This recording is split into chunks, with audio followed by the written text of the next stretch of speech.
Tanggap muna tayong report mula sa labas ng impilang kasi pa naman ay 9th Regional BPA Convention matagumpay na naisagawa sa La Union. Narito ang balita ni Jude Briones.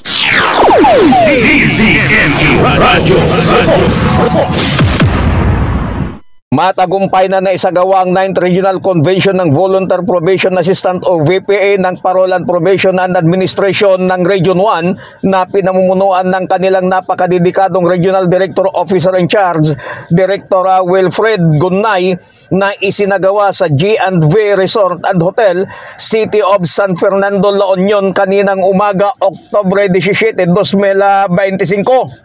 Dinaluhan ito ng mga Volunteer Probation Assistant o VPA mula sa iba't ibang opisina nila sa buong Region 1. Sinabi ni Director Gunnay na mayroon silang humigit 400 na mga VPA sa buong Region 1. Ang Region 1 ay binubuo ng 4 na probinsya. Ito ay ang probinsya ng Ilocos Norte, Ilocos Sur, La Union at Pangasinan.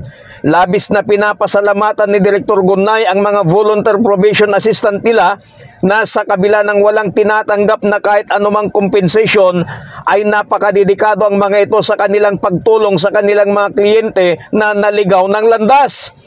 Hinahangaan nito ang kanilang mga VPA sa hindi matatawarang serbisyo na ipinagkakalob nila sa kanilang mga kliyente. Ayon pa kay Director Gunnay ay namangha pa ito sapagkat meron pa umanong mga tao na gustong tumulong para sa pagre-reforma sa mga naligaw ng landas na walang hinihinging kapalit o sahod. Sinabi pa ni Director Gunnay na sa Region 1 ay buhay at aktibo ang volunteerism. Mula dito sa lungsod ng San Fernando, La Union, kasama si Nisli General Bangwamel, Jude Briones nagulat para sa Target on Air sa DZME 1530 ang Radyo TV.